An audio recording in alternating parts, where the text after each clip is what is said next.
tea, cinnamon, orange peels, licorice, ginger, and cloves. I feel like this is more like a winter situation.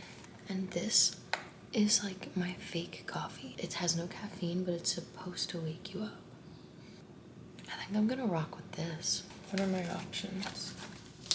Maca chocolate, hazelnut, vanilla nut, and French roast. I think vanilla nut.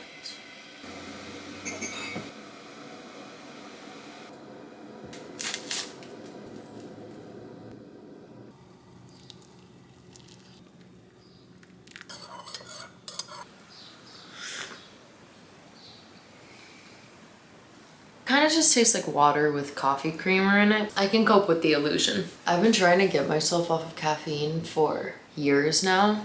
When I first moved to LA, I obviously was just gonna take like whatever job I could, and I had absolutely no experience in coffee, but I applied to this coffee shop called Alfred, which is kind of like a chain in LA. They hired me mainly because the manager was like punk rock and roll and she liked my vibe, and she was like a second mother to me. She literally like handpicked all of her employees based on vibe, not based on skill, which did become a problem for our team. Hold on, I need to let Winston in. Come on in, buddy boy. Anyways, I was working at Alfred like 40 hours a week, and when they wouldn't give me enough shifts, I would literally pick up shifts at other locations. I would pick up shifts in Pasadena, I would pick up shifts in Pacific Palisades, Studio City. Like, I was going everywhere simply because I had never had to pay rent before, so I was terrified. But it was a good job until I was there for like 2.5 years, and then I decided, well, I guess this is relevant to the story. Let me tell you about why I just quit my second job. I started working with my current booking agent about a year ago now, and he was like, we're gonna put you on a tour in April. It was an East Coast tour, my first tour ever. I did it with Public Works. We like co-headlined, and my band was my producer and my drummer from all of the songs. It was beautiful and awesome. At the beginning of March, I was like, I'm giving more to this music thing, so I need to quit one of my jobs. And so I quit Alfred, and then I got back from tour, and I was like, damn, tour costs a lot of money. It costs so much money to travel. It costs so much money to pay your musicians what they deserve. It was my first time using in-ears and backing tracks and a pedal board. It was so much, which I would never trade the experience for the world, but I was a little stupid quitting my job. Like, going on one tour doesn't make you a pop star, although it is one step closer. So yeah, I got back and I was like, okay, shit. I think I need money again. And so for like 2 weeks, I was doing this fucking wild job. I applied and it was like content creator for a book selling website. And I was like, I can do that.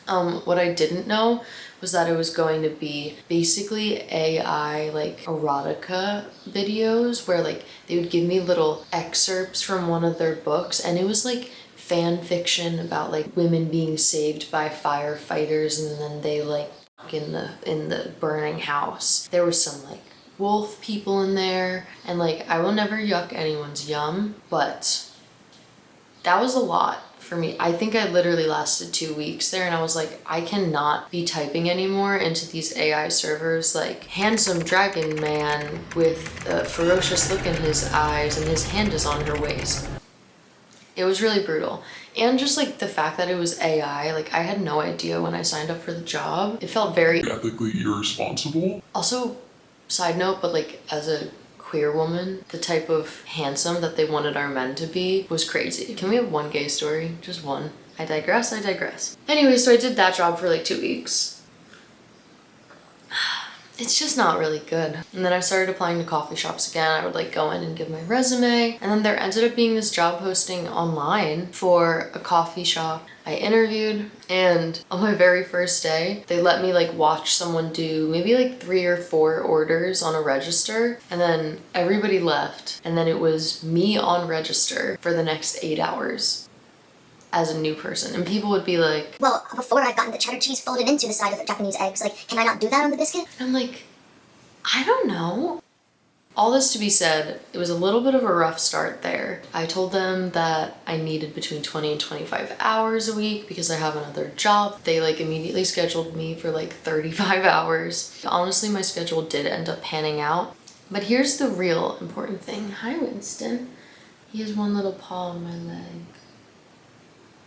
This is my buddy. The thing that really drove me to quit was that the general vibe was that 50 times a day, we're all gonna start talking about how much we hate this place, how much things never change, how much we wish we could do something else. Immediately just defaulted to like being miserable. If you've worked in customer service, you know how it is, and it's kind of like a camaraderie thing. Like we're all just kind of like F you to the system because it brings us closer together, and it's like an us versus them mentality. And like, honestly, at the end of the day, it doesn't even matter. Point is that I was spread so thin, and it felt like all of my energy had to go towards getting through these coffee shop shifts. And I would get home at the end of the day, not only extremely physically taxed, but just so mentally like gone. No creative energy left over to write music, let alone listen to music. And I started to fall into this like really bad depression. Like I woke up every day and I was just crushed. Because I would wake up with this initial wave of like, I really want to work on this song, or I want to practice guitar.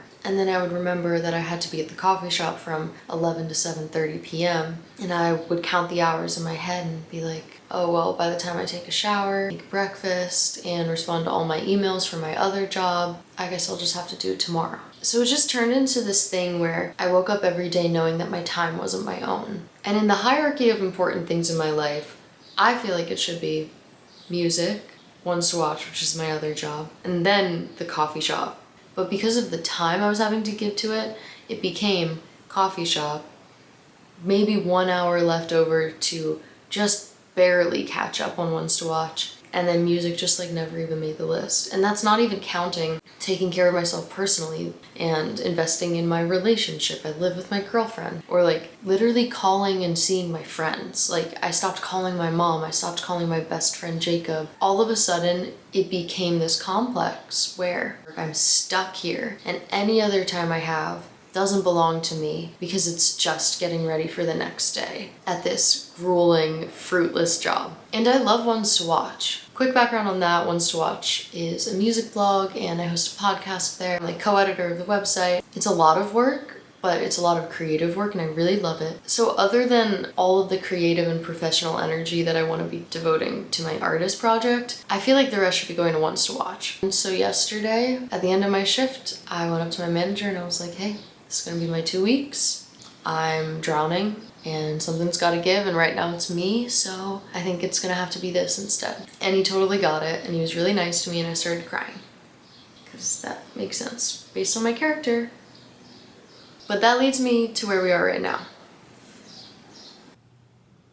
Set change, sorry, I had to get ready for the job that I quit. I feel like social media is at a really weird point where we've had a couple of years since the pandemic and like TikTok blew up, where quantity was everything, and like everyone just was leaning into virality and like posting 8-second clips of your song every day with like a clickbaity title. That was the way to make it as an artist. And like that does work, but I do feel like it cultivates a certain type of career that I've realized isn't necessarily what I'm going for. As I was promoting my EP, I started by doing that sort of thing where I was just posting, like throwing shit at the wall, and it honestly just didn't work. Granted, you kind of have to do that for a long time to see results, but what was more important than it not working was the fact that it didn't feel good. Not only just like the exhaustion of posting that sort of content every day, but also the sort of attention that content got. So I started to lean into these longer form, more like quality over quantity videos. I was like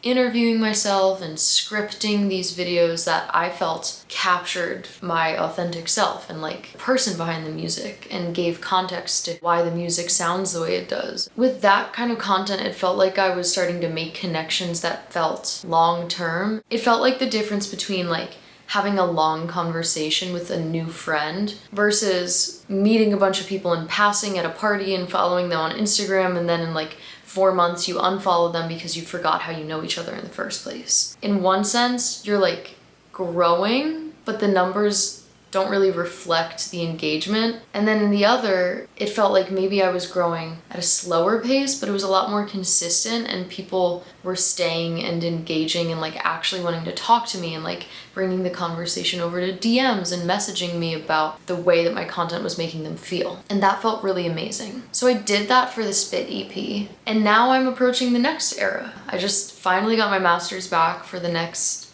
I don't know if it's going to be an EP or singles, whatever it ends up being. And I just really want to continue feeling like me and not lose myself again. And I did kind of lose myself with all of this like job stuff and like really just like working myself into the ground. And so I'm starting this where I'm going to be doing like longer form YouTube videos where I honestly just talk more about what's actually going on. Like I've been sitting on all of this music because I haven't gotten the masters done. Like that's a whole part of the process where I feel like if you're not a musician, you would be really interested to know like why things take a certain amount of time and like what's happening behind the scenes and like what am I plotting and scheming. And sometimes when I go to share things like that on TikTok, I'm like, why would you even care? Because like if you're just seeing me on your For You page, like why are you invested into knowing about like what I'm scheming? Like you don't even know who I am. So making something like this where I'm like, do you hear the cat? Hold on. Come on in. With these longer form videos, I feel like I'm giving context to who I am, what I want to do with my music, and like why you should care and why you might want to be a part of it. So I'm planning to do a lot of these. I want to like talk about everything I'm doing with the music, all of my plans. I want to go through my vision boards. Even if it doesn't amount to anything, I feel like it'll be really nice to have like documentation for myself at the end of this so I can see all of the work that I put in and the moments where it's hard and the moments where I'm excited. And I kind of wish that I had done that right from the beginning. So if anything, I'm doing this for myself. That's where I'm at. See you soon. Oh, do you want to hear Winston's purring?